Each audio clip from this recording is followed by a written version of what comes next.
வணக்கம். நான் உங்கள் இன்பராஜ். தினம் ஒரு தாவர வகைகள் என்ற தலைப்பில் இன்றைக்கி நம்ம பார்க்க இருக்கிறது ஆலமரம். ஆலமரத்தில் நிறைய நன்மைகளும் மருத்துவ குணங்களும் இருக்குது. அதில் ஒரு சிலதை பற்றி தான் இப்போ நம்ம பார்க்க போகிறோம்.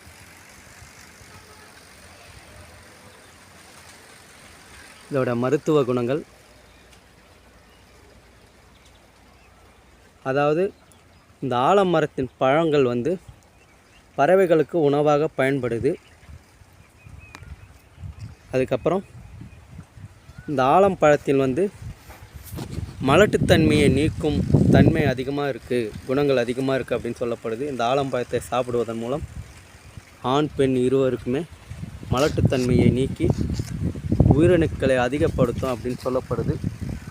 குழந்தை இல்லாதவங்களாம் இதை சாப்பிட்டா விரைவில் குழந்தை பாக்கியம் கிடைக்கும் என்று சொல்லப்படுது. அதுக்கப்புறம் இந்த ஆலம் இலை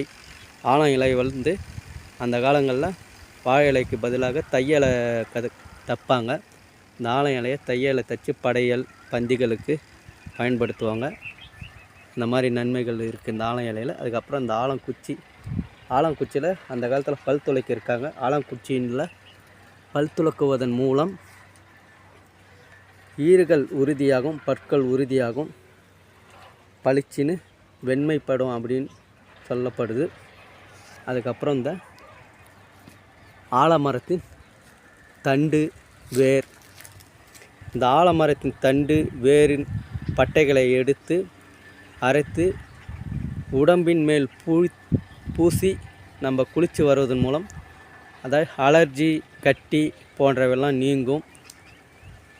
அதுக்கப்புறம் இந்த கைகால் முறிவுக்கு இந்த ஆலமர பட்டையை அரைத்து கட்டுவதன் மூலம் எலும்புகள் கூடி சீக்கிரம் வளரும் தன்மை கொண்டதாக சொல்லப்படுது. ஒரு சில எடுத்துக்காட்டுகளுக்கு சொல்லுவாங்க, ஆலமரம் போல் வளர்ந்து இருக்கிறான் அப்படின்னு. இந்த ஆலமரத்தின்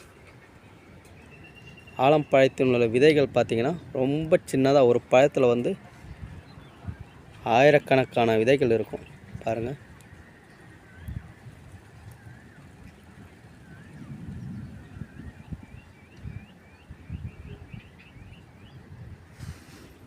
இந்த விதைக்குள்ளும் நிறைய எறும்பு பூச்சிகள்லாம் இருக்கும்.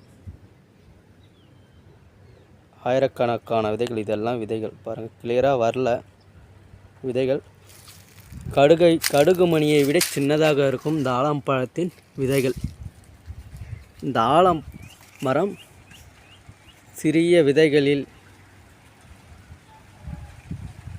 உருவாகி பெரிய மரமாக வளர்வதால் மனிதர்களின் வளர்ச்சிகளுக்கு இந்த ஆலமரத்தை ஒப்பிடப்படுது. இந்த ஆலமரம் சிறிய விதையாய் முளைத்து பெரிய மரமாய் வளர்ந்து நிற்கும் பாருங்கள். இன்னும் இந்த ஆலமரத்தில் நிறைய நன்மைகள் இருக்குது. நஞ்சு கொடியெல்லாம் கட்டுவாங்க ஆலமரத்தில்.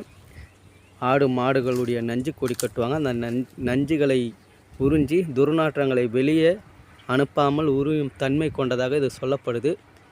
அதுக்கப்புறம் இந்த ஆலமரத்தின் பாலை எடுத்து உதடுகளில் உள்ள வெடிப்பு போன்றவற்றில் தடவுவதன் மூலம் இந்த ஆலமரத்தின் பால் மருந்தாக நமக்கு பயன்படுது. வாய் புண், உதடு வெடிப்பு, பாதம் குதிகால் வெடிப்பு போன்றவர்களுக்கு இந்த ஆலம் பாலை பயன்படுத்துவதன் மூலம் இது மருந்தாக பயன்படுது, குணமடைய செய்கிறது. அப்புறம் இந்த ஆலமரம் ஒரு ஒட்டுண்ணி வகையை சார்ந்தது. நம்ம சின்ன வயசில் ஒட்டுண்ணி சார்புண்ணியை பற்றி படிச்சிருப்போம். இது ஒரு ஒட்டுண்ணி வகையை சார்ந்தது. ஏன்னா பெரும்பாலும் பறவைகள் பழங்களை சாப்பிட்டு விட்டு ஏதாவது ஒரு மரத்தின் மீது போய் அமர்ந்து அதனுடைய எச்சத்தை வெளியிடும். அதாவது கழிவை வெளியேற்றும் போது அந்த ஆலமரத்திலே இல்லை அந்த எதனா ஒரு மரத்திலே இந்த கழிவுகள் உழுந்து அந்த ஆலம் விதைகள் மரமாக விளைந்து வரும் பாருங்கள். இந்த ஆலமரம் ஒரு பனைமரத்து மேலே தான் உழுந்து வளர்ந்துருக்கு. அதே மாதிரி பாருங்கள், இந்த பனைமரத்தில் ஆலமரங்கள் வளர்ந்துருக்கு. இது ஒரு ஒட்டுண்ணி வகையை சார்ந்தது.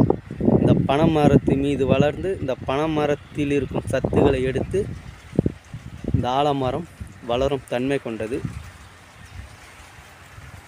வீடியோ பிடித்திருந்தால் லைக் பண்ணுங்கள், ஷேர் பண்ணுங்கள், சப்ஸ்கிரைப் பண்ணுங்கள். இயற்கை காதலன் இன்பராஜ் என்ற யூடியூப் சேனலில் என்னுடைய கருத்தை உங்களிடம் பகிர்ந்து கொள்வதில் நான் பெருமகிழ்ச்சி அடைகிறேன். நன்றி, வணக்கம்.